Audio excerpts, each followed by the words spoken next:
Bonsoir et bienvenue à cette autre édition du Monde des Benguistes.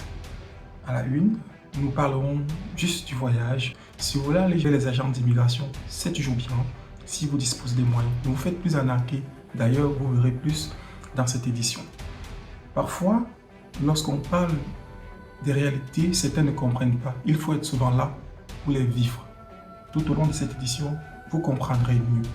Si je vous pose une question, pour vous, est-ce que l'homme idéal existe? Qu'est-ce que vous pourrez répondre? L'homme idéal existe-t-il réellement?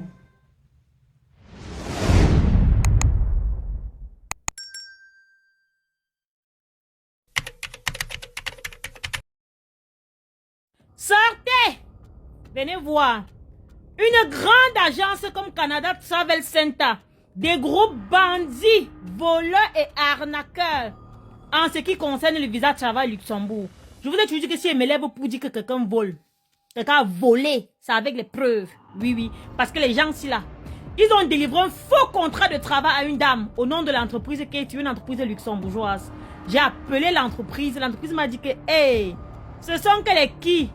Attendez, je vous montre le contrat. Des bandits patentés, comme vous les voyez là. C'est le même compte, hein? C'est la même personne. Donc n'allez pas là-bas. Bloquez les mêmes. Signalez-les si vous pouvez.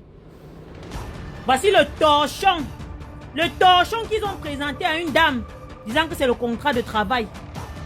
La poubelle qu'ils ont montré à une dame, disant que c'est le contrat de travail. Je vous montre ce qu'ils lui ont donné, ce qu'ils lui ont dit que c'était son permis de travail au Luxembourg. Attendez, voyez.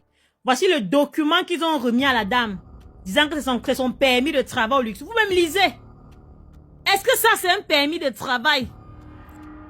Ils prennent un document, ils disent que ça. Ils n'ont pas dit que c'est pour demander. Hein. Ils ont dit que c'est son permis de travail. C'est son permis de travail. Jusqu'à la dame où elle est. Elle sait qu'elle a le contrat. Elle sait qu'elle a le permis de travail. Maintenant, elle doit aller demander le visa. La dame dans la procédure a tellement payé qu'elle a même payé 250 € pour un mois de loyer quand elle va arriver au Luxembourg. Non mais vous n'avez pas honte, hein? C'est le Luxembourg, c'est que vous traînez là-bas à Douala comme c'était le quartier. Non mais franchement...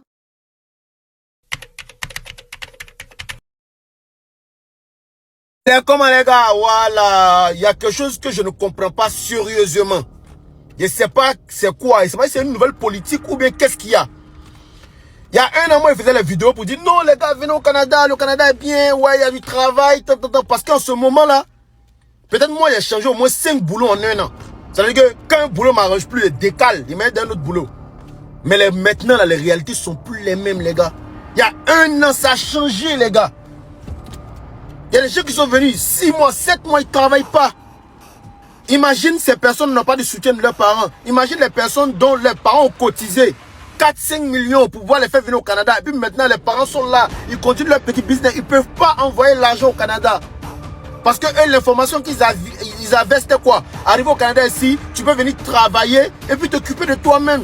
Et puis même épargner. D'autres même ont dit que tu peux venir même et puis payer ton école. Ça existait. Mais de nos jours, là, moi, je me demande, je me pose toujours la question. Je m'assois et puis je me pose la question. Ceux qui sont venus et puis n'ont pas de soutien de leurs parents. C'est-à-dire que ceux qui sont là et puis leurs parents ne peuvent plus leur donner de l'argent. Mais ils sont déjà arrivés dans le pays. Comment ils font? Parce qu'ils n'ont pas de travail. Moi, il y a une question. Sérieusement, il y a que vous me répondez en commentaire. On va trouver, je ne sais pas, ben moi, je ne peux pas prendre un engagement pour dire que non, on va vous aider. Moi-même, je me cherche. Mais au moins, là, on peut vous soutenir souvent. Ah, mon gars, ça va, tiens, 100 $ au moins, il faut chercher à manger. Parce que sérieusement, ça devient compliqué. Je connais des filles qui sont là, ça fait 5 mois, elles ne travaillent pas.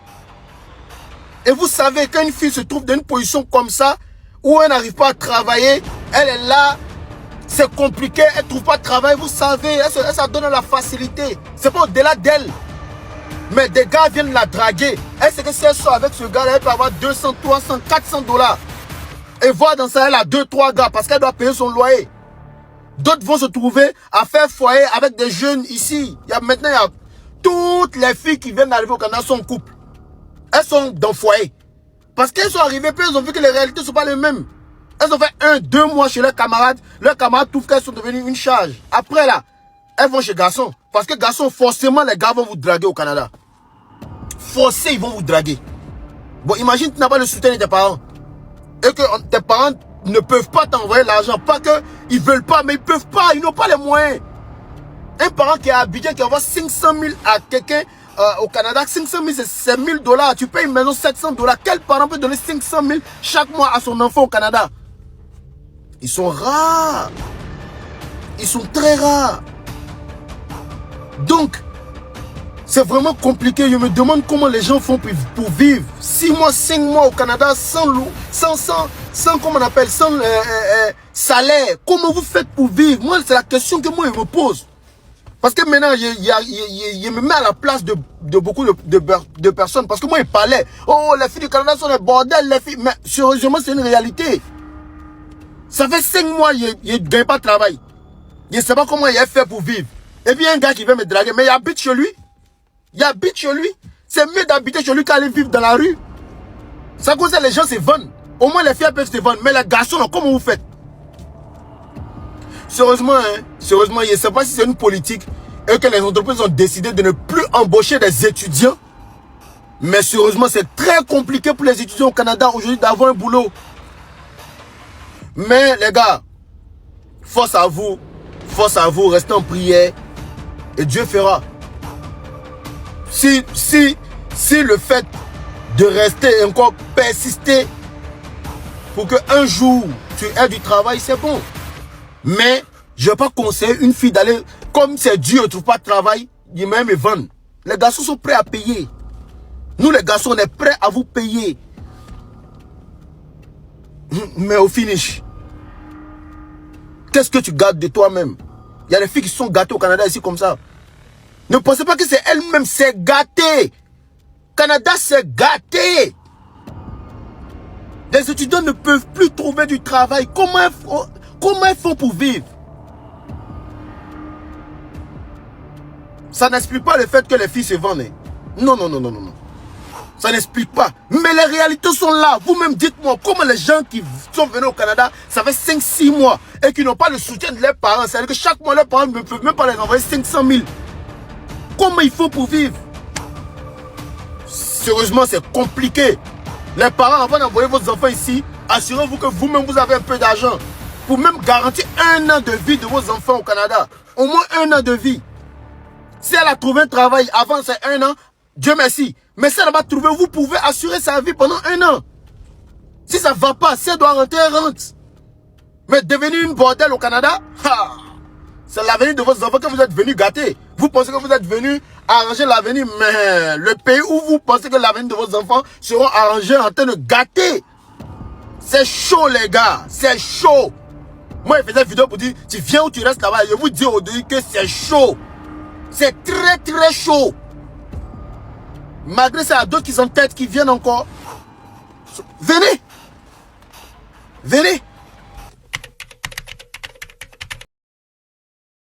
L'homme idéal, ça n'existe pas. Ce que tu es en train de construire dans ta tête là, la rêverie, la fiction que tu es en train de construire là, que ton homme doit être ci ou ça, ça n'existe pas dans la réalité. Dans la réalité, c'est tout autre chose. C'est un autre monde. Donc, si tu vas rester là que c'est uniquement l'homme de tes rêves, l'homme de ta fiction que tu veux épouser, tu risques de te retrouver dans les 30, 40 ans, 50 ans sans jamais le trouver. Donc fais attention à ce que tu penses. Fais attention à ta conception. Voilà ça que je t'ai dit. Prends la réalité. La réalité, elle est parfois le contraire. Merci d'avoir suivi cette édition. On se donne rendez-vous la prochaine fois pour une autre édition. Mais avant, n'hésitez pas de liker, de commenter, pourquoi pas de partager tout en vous abonnant à cette page. Merci et à très bientôt.